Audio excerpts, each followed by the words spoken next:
Let's dive in. Today, we're dissecting one of the trickiest, most high-stakes moments in trading, that critical transition from what looks like a market bottom into a brand new uptrend. We're going to use the wycoff playbook to figure out how to navigate this phase, and, more importantly, how to avoid the traps that the big players set for everyone else. So let me ask you this. Does this sound familiar? You've done all the work. You've been watching, you've identified a potential bottom, you see the signs of accumulation, you feel like you finally nailed the timing. But then, poof, you either get shaken out right before the real move happens, or you chase what looks like a breakout and you get stopped out immediately.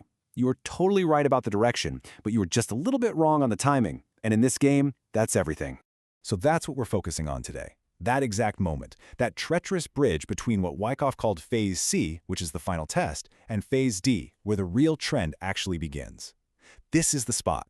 This is where most traders bleed money by being right, but early. We're going to break down the mechanics of this so you can turn this trap into your biggest opportunity. Okay, so our first piece of the puzzle is learning how to spot what Wyckoff called the sign of strength. Now think of this as the first real signal that the composite man, which is just Wyckoff's term for the collective force of big money, the institutions, is done accumulating stock quietly and is now ready to actually move the market. A sign of strength, or SOS for short, isn't just any old bounce off the lows. No, this is a powerful, aggressive rally. It's designed to move the price decisively away from the bottom. All that quiet, sneaky accumulation is over. The composite man is basically showing his cards, proving that the strong hands have soaked up all the available shares and are now firmly in control. Just look at the difference here. It's like night and day. The character of the tape completely changes. On the left, during accumulation, everything is choppy, messy, and indecisive. It's designed to bore you to death. But then, during the sign of strength, the character flips. Suddenly, you see aggressive price movement, these big, wide-range green candles, and strong closes near the high of the day. The market isn't messing around anymore. It's on the move. And you know, this leads us right into the first major trap. A lot of traders are waiting for this exact confirmation, the SOS. But by the time it's obvious, that fear of missing out, that FOMO, kicks in hard. They jump in, they buy near the top of this explosive move, right when the stock is getting overextended. And this is exactly what the smart money is expecting, which sets the stage for a pullback or a shakeout. This brings us to the million-dollar question you have to ask yourself in real time. Is this big rally a genuine sign of strength, or is it just a dead cat bounce, a trap designed to suck in eager buyers right before the price rolls over again? The answer, it isn't in the price alone. It's all about the relationship between price and volume. And here it is. The litmus test is always effort versus result. In a true, healthy sign of strength, the result, the price move, should make sense with the effort, which is the volume.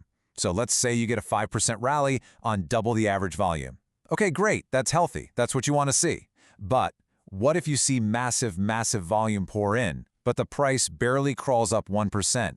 That is a huge red flag. It's telling you there's a giant seller hiding in the shadows, absorbing all that buying. So what happens next?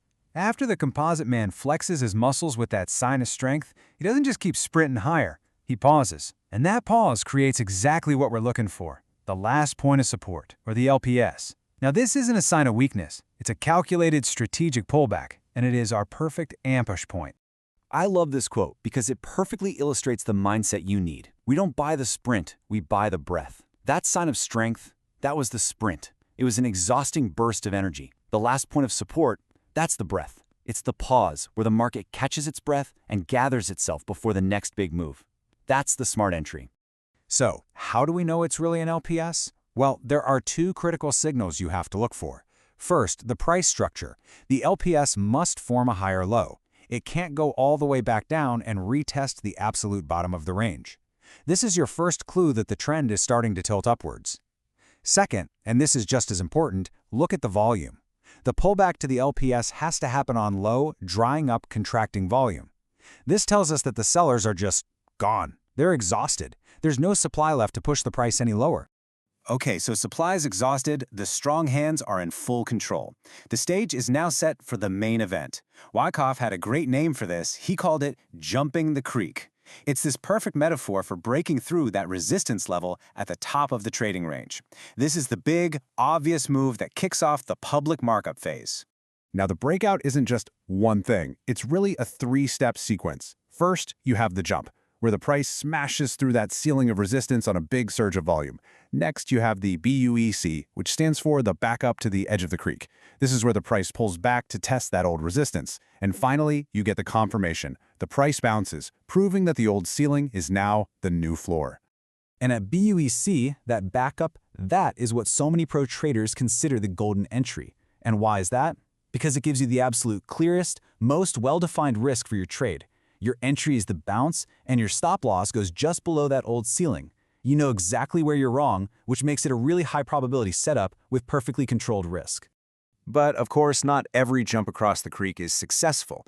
Sometimes the price leaps up and then falls right back into the water. And this is the final, most critical distinction we have to be able to make, separating a true, sustainable breakout from a false one, a nasty trap known as an upthrust. This checklist right here is your filter. In a true breakout, the volume is high and it stays high. The price holds above that old resistance line, and the retest, that BUIC, is a gentle little tap on low volume. Now compare that to a false breakout. You might see high volume on the initial pop, sure, but it's immediately slammed down by a massive red candle. The price quickly falls back into the range, and if it tries to retest that ceiling, it does so with high volume, which is a sign of sellers crashing the party. If you only take one thing away from all of this, let it be this rule. A breakout is always a trap until the backup proves it's real. You have to be patient. Don't fall in love with that initial exciting jump. Wait for the successful test. That confirmation is what separates gambling from professional trading. So there you have it. We've just walked through the entire playbook for this critical transition. You have the signals, you know the traps, you have the entry points. But the final question, really, it isn't about the chart. It's about you. The playbook is in your hands. Is your discipline ready for the test?